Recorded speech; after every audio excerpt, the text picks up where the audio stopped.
Cuba está dispuesta a un diálogo con los Estados Unidos, a un diálogo sobre cualquiera de los temas que se quiera debatir o dialogar. ¿Con qué condiciones? Sin presiones, bajo presiones no se puede dialogar. Sin precondicionamiento, en una posición de respeto. Nosotros hoy conocemos de planes para hechos terroristas que están siendo apoyados, se están financiando y están preparándose en los Estados Unidos para agredir a Cuba en el momento como este. Ситуация действительно критическая на Кубе, нам это известно, мы по дипломатическим, по иным каналам осуществляем интенсивные контакты с нашими кубинскими друзьями. Действительно, скажем так, удушающие приемы со стороны США приносят много трудностей для страны. Мы проговариваем с нашими кубинскими друзьями возможные пути решения этих проблем, по крайней мере, оказания посильной помощи. 据了解，目前没有接到中国公民滞留的报告。关于第二个问题，具体情况建议向中方的主管部门询问。我愿重申，中方坚定支持古巴维护国家主权和安全，反对外来干涉，坚决反对剥夺古巴人民生存权、发展权的举动和非人道行为，将一如既往向古方提供力所能及的支持和帮助。 Ketika orang-orang berlomba memperbaiki diri dan membuat resolusi positif di tahun 2026, Amerika Serikat justru semakin bernafsu melakukan penjajahan modern terhadap negara-negara lain. Kali ini Donald Trump membidik Kuba sebagai target berikutnya untuk dilumpuhkan. Negara yang dipimpin rezim komunis Miguel Diaz-Canel ini dibuat hancur dengan sanksi ekonomi dan embargo politik. Kuba semakin mendekati kebangkrutan karena tak punya cadangan bahan bakar. Bahkan pemerintahan Havana tidak bisa memfasilitasi pengisian bahan bakar maskapai penerbangan yang mendarat di bandara mereka. Dalam hitungan bulan ke depan, ekonomi Kuba bisa kolaps dan keinginan Amerika Serikat akan segera terwujud. Namun penjajahan modern yang sedang dilakukan Trump dan AS memancing amarah sekutu-sekutu Kuba. Rusia, China, sampai Kanada segera turun tangan membantu ekonomi Kuba untuk kembali bangkit. Bahkan Rusia bisa jadi akan bertindak keras jika Trump serius meruntuhkan rezim komunis Kuba.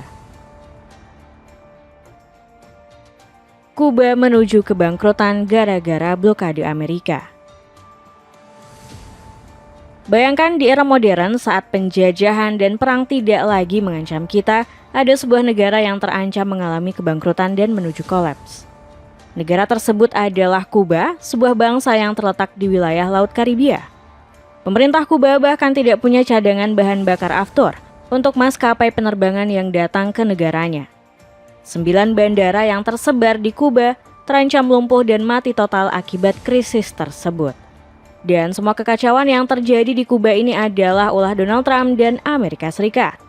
Trump dan AS mencekik Kuba dengan sanksi politik untuk satu tujuan licik: meruntuhkan rezim Miguel Diaz-Canel yang berhaluan komunis dan dianggap bisa membahayakan AS. Saya sangat menyarankan Kuba membuat kesepakatan sebelum terlambat, tulis Trump di platform Truth Social seperti dikutip Al Jazeera. Selama 2 periode Trump menjabat, AS telah menjatuhkan 243 sanksi tambahan untuk Kuba. Hingga saat ini, negara di Kepulauan Karibia ini tercatat sudah berada dalam blokade politik AS selama 60 tahun lebih.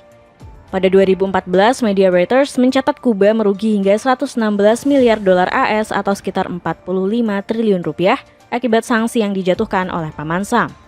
Bayangkan jika jumlah tersebut adalah data 12 tahun lalu. Berapa kerugian yang sudah dialami Kuba saat ini? Kebiadaban Amerika Serikat menindas Kuba ini adalah bentuk penjajahan modern. Kini Trump memutus akses Kuba terhadap sumber minyak utamanya yakni Venezuela dan Meksiko. Akibatnya Kuba mengalami krisis bahan bakar yang menyebabkan sektor pariwisata ambruk. Padahal industri pariwisata adalah sumber pendapatan terbesar sekaligus penopang utama ekonomi negara ini. Sektor pariwisata Kuba menyumbang devisa sekitar 3 miliar dolar AS per tahunnya. Mereka mendapatkan uang dan minyak dari Venezuela. Sekarang mereka tidak mendapatkan itu lagi. Kuba akan segera gagal. Kuba benar-benar sebuah bangsa yang sudah sangat dekat dengan kegagalan, kata Trump tanpa rasa bersalah sedikit pun. Setelah menutup keran ekonomi Kuba, Trump dan AS berencana menyelesaikan operasi pembersihan rezim komunis Diaz-Canel secara tuntas pada akhir tahun 2026 nanti. Hal tersebut kami kutip dari media The New York Post berikut ini. Demi memuluskan rencana ini, Paman Sam akan kembali memakai taktik licik yang mereka gunakan saat menculik Presiden Venezuela, yakni Nicolas Maduro. Washington bakal menyuap orang dalam dari rezim komunis Kuba untuk menggadaikan kesetiaannya pada Presiden Diaz-Canel. Untuk memfasilitasi kudeta rezim komunis Diaz-Canel, pemerintahan Trump sedang mencari pejabat pemerintah Kuba yang dapat membantu AS, tulis media The New York Post. Strategi mencari pengkhianat ini sudah pernah dipakai Trump pada operasi Absolute Resolve untuk menculik Nicolas Maduro. Amerika Serikat diduga menyuap orang-orang terdekat sang presiden. Meskipun AS punya kekuatan militer yang begitu superior, penangkapan Maduro dianggap terlalu mulus dan tanpa celah. Berbagai teori konspirasi mengatakan mustahil operasi ini tidak melibatkan bantuan dari orang dalam. Kembali ke Kuba, memangnya kenapa Amerika Serikat begitu bernafsu menggulingkan rezim komunis Diaz-Canel? Jawabannya akan terbagi menjadi dua kategori. Pertama, karena motif dendam kesumat yang sudah dipendam AS selama 60 tahun. Sebagai informasi, Paman Sam telah berulang kali berusaha melakukan intervensi ke rezim komunis Kuba. Pada 1961, tentara AS melakukan invasi Teluk Babi untuk menghabisi pemerintahan Fidel Castro. Saat itu, pengaruh rezim komunis yang dipimpin Castro memicu kekhawatiran bagi elit politik Washington. Percikan ideologi komunis Kuba berpotensi membangkitkan revolusi komunis di negara-negara Amerika Latin yang lain. Selain itu, AS juga sangat membenci satu kebijakan berani Castro. Sosok yang dijuluki El Comandante ini melakukan nasionalisasi aset-aset milik Amerika Serikat di Kuba.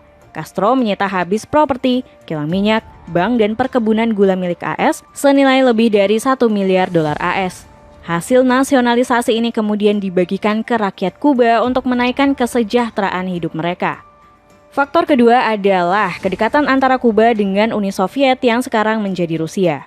Hubungan akrab Rusia dan Kuba menjadi ancaman paten untuk pertahanan AS di Perang Dingin. Sebagai informasi, Perang Dingin adalah periode di mana ketegangan politik, ekonomi, dan militer antara blok barat yang dipimpin AS dan blok timur di bawah komando Uni Soviet.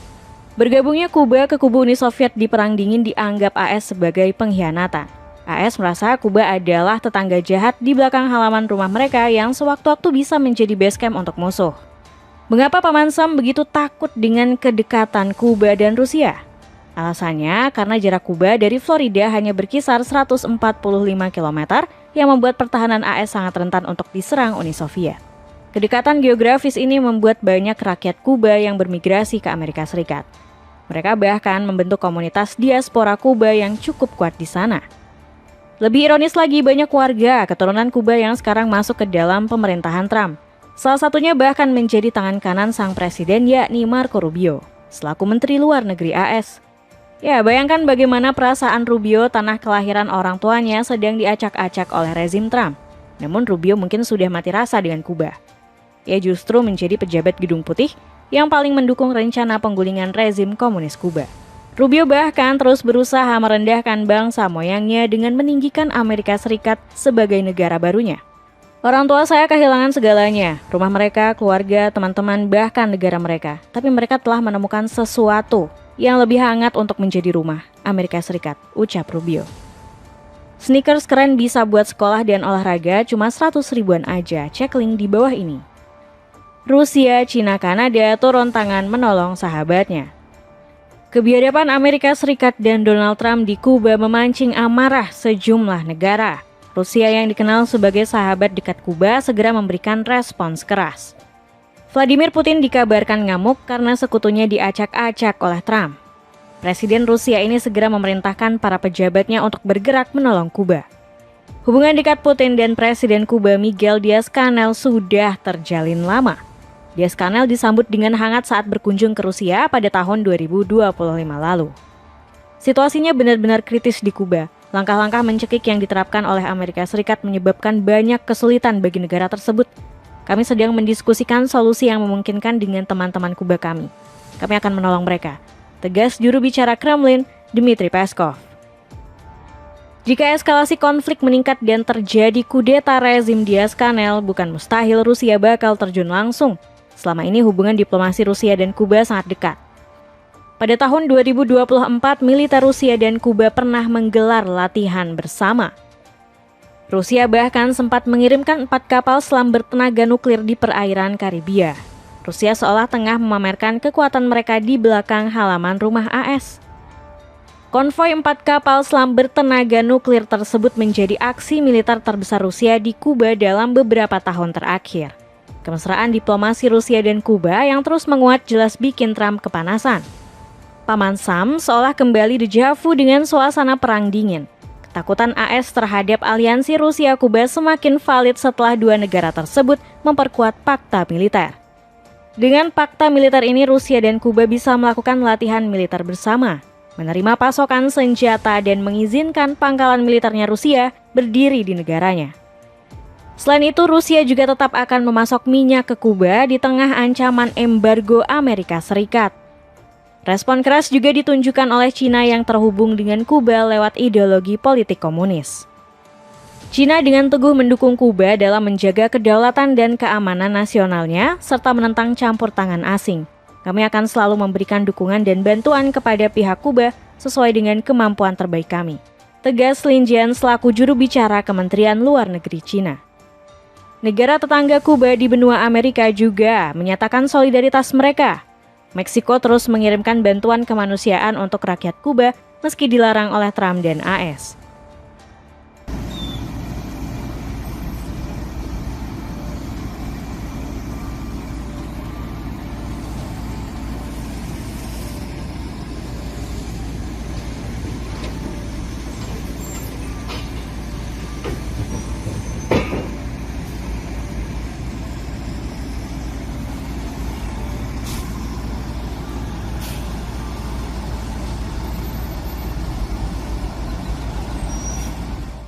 Dilansir dari berbagai sumber, bantuan yang dikirim Meksiko ini mencapai 800 ton.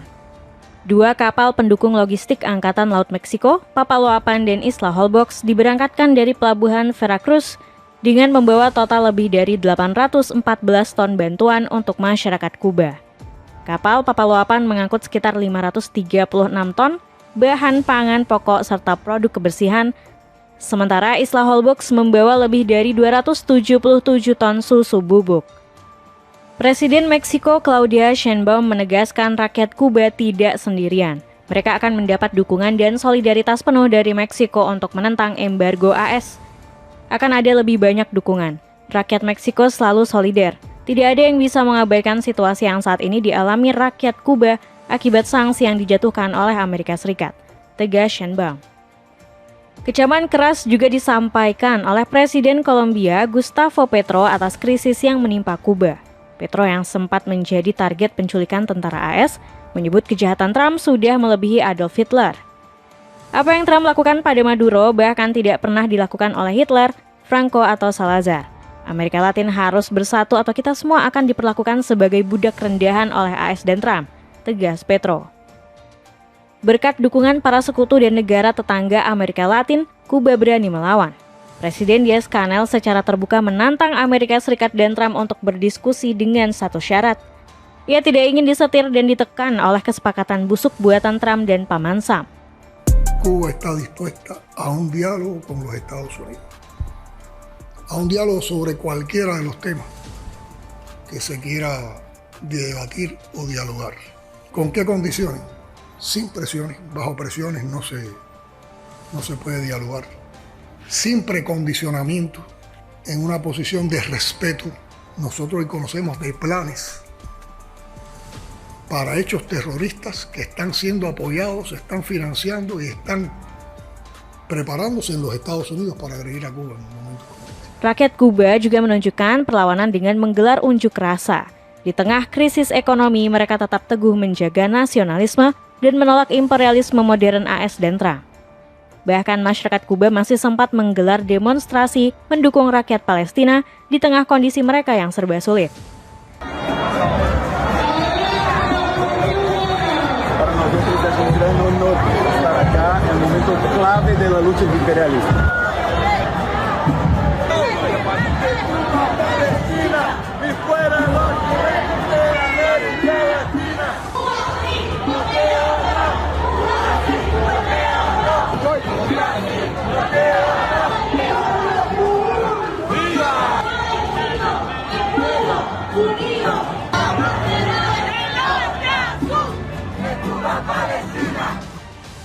Dapatkan bundling 3 pieces celana pendek yang nyaman banget dipakai olahraga cuma 100 ribuan aja. Cek linknya di bawah ini. Dengan keberanian Kuba dan para sekutunya melawan, akankah Donald Trump dan Amerika Serikat kembali gagal menjalankan rencana liciknya?